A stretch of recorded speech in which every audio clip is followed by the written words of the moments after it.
Hello friends, welcome once again. आप सबका स्वागत करता हूं हमारी इस यूट्यूब चैनल में। आज अब हमारे जो मेन टॉपिक सारे कवर हो गए थे, तो आज हम शुरू करते हैं कि अब हमें इन्वेस्टमेंट कैसे और कहाँ करना चाहिए। से फॉर एग्जांपल आपके पास आज कुछ पैसे हैं, 1 लाख, 2 लाख, 5 लाख, 10 लाख रुपए, एंड यू स्टार्ट इन्वेस्टिंग। क्या करेंगे आप, क्या सोचेंगे? जनरली हमारे लोगों के दिमाग में आता है कि चलो इसकी एफडी कर देते हैं, या किसी के दिमाग में आएगा कि चलिए इसका कुछ प्रोडक्ट खरीद लेते हैं, गोल्ड खरीद लेते हैं। बट रियली में हम लोग अगर प्रॉपर प्लानिंग करें और हम लोग प्रॉपर सोचें कि ये पैसे की हमें ज़रूरत कब और किस साल में पड़ सकती है, तो हम लोग रिवर्स कैलकुलेशन में देख सकते हैं कि आज हमारे पास इतना पैसा है और हमको आने वाले 10 साल, 12 साल या कोई भी साल पे कितने अमाउंट की ज़रूरत है, तो वहाँ पहुँचने के लिए कितना अमाउंट लगेगा। मैं आपको एग्जाम्पल के साथ शेयर करता हूँ।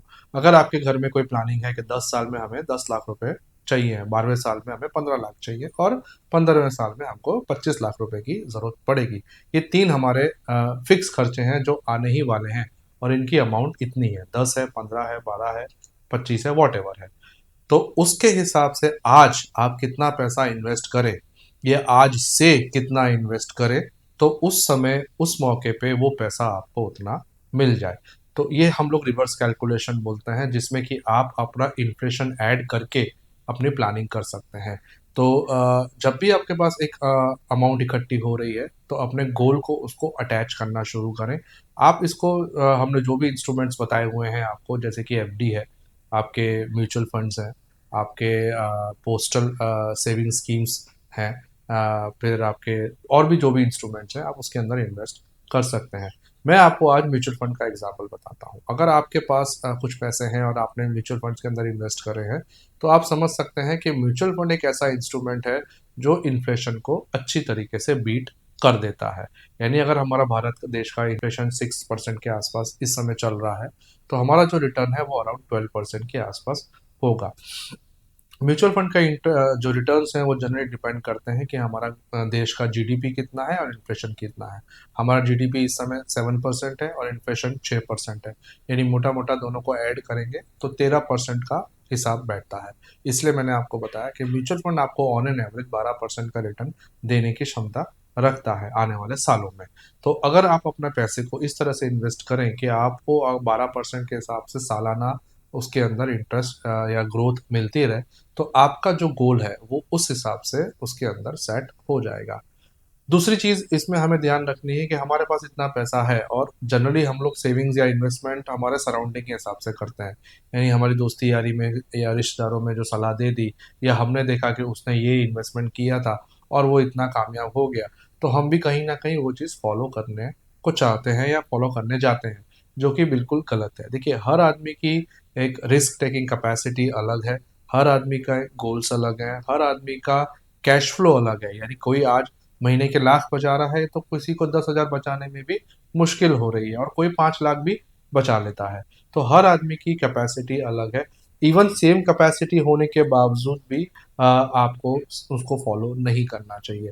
जब मार्केट में तेजी रहती है, जब मार्केट में सब अच्छा रहता है, तो आपको लगेगा कि शेयर मार्केट में या फ्यूचर ऑप्शंस में दूसरी भी इस तरह की जो स्कीम्स आती हैं, इसमें आपको लगेगा कि आप एकदम फास्ट ग्रोथ कर लेंगे या फास्ट इनकम जनरेट कर लेंगे। देखिए, वो ऐसा होता नहीं है। जनरली वेल्थ बनाने का एक प्रोसेस है, गोल क्रिएट करने का एक प्रोसेस है, जिसमें आपके इन्वेस्टमेंट को कंसिस्टेंट रिटर्न चाहिए। ऐसा नहीं कि आज आपने 50% कमा लिया, आज आपने 100% कमा लिया और कल आप 50% गवा के आ गए। एक तरह से लॉटरी बोल लीजिए या जुआ बोल लीजिए, ये उस तरह का इन्वेस्टमेंट नहीं होता है। इन्वेस्टमेंट का मतलब ही ये है कि वो फिक्स मैनर में चलता रहे, डिसिप्लिन तरीके से हम उसको इन्वेस्ट करें, और एक वो कंसिस्टेंट ग्रोथ देने की क्षमता रखता हो। आज अगर हम म्यूचुअल फंड की बात करें, तो हमने आपको इसीलिए 12% बताया कि आज पिछले 35-40 साल का अगर हम स्टडी करें, तो म्यूचुअल फंड ने 15% के आसपास का return on an average every year दिया हुआ है। जबकि हमारी इकोनॉमी इतनी स्ट्रांग पहले नहीं हुआ करती थी। अब हमारी इकोनॉमी स्ट्रांग भी है, तो आप 15% का एवरेज से नीचे हम लोग आपको 12% का कहते हैं कि आप इतना मान सकते हैं कि आने वाले 10 साल, 12 साल, 15 साल, 20 साल में आपको ये रिटर्न्स मिलने की प्रोबेबिलिटी काफ़ी ज़्यादा है। तो आप उस तरह का इन्वेस्टमेंट करें जहां आपको इस तरह की कंसिस्टेंसी हो, जहां आपको आपके गोल बनाने के लिए आज बड़ी रकम नहीं लेनी है। देखिए, आपने अगर कार लेनी है और आपको पता है कि 3 साल में कार लेनी है, तो 3 साल के बाद आप क्या करेंगे? कार के लोन लेंगे, लोन की ईएमआई भरेंगे। आज से ईएमआई भरना शुरू कर दीजिए एसआईपी के तरीके से। आप एसआईपी शुरू कर दीजिए जितना आप ईएमआई अफोर्ड कर सकते हैं। 3 साल में अगर पूरा नहीं, मैं तो कहूंगा अगर आधा पैसा भी आपका इकट्ठा हो जाता है, दो फायदे होंगे। उस समय आपको उतना लोन कम लेना पड़ेगा, लोन कम लेंगे तो उतना ब्याज कम देना पड़ेगा।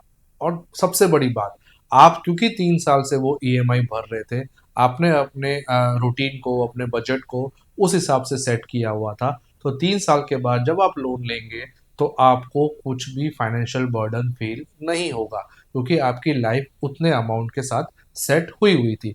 मतलब कि आपको कोई भी एडिशनल खर्चा फील नहीं होगा। तो आपको पेन ही नहीं होगा कि मैंने गाड़ी ली तो मुझे कहीं कॉम्प्रोमाइज़ करना पड़ा अपने लाइफस्टाइल में।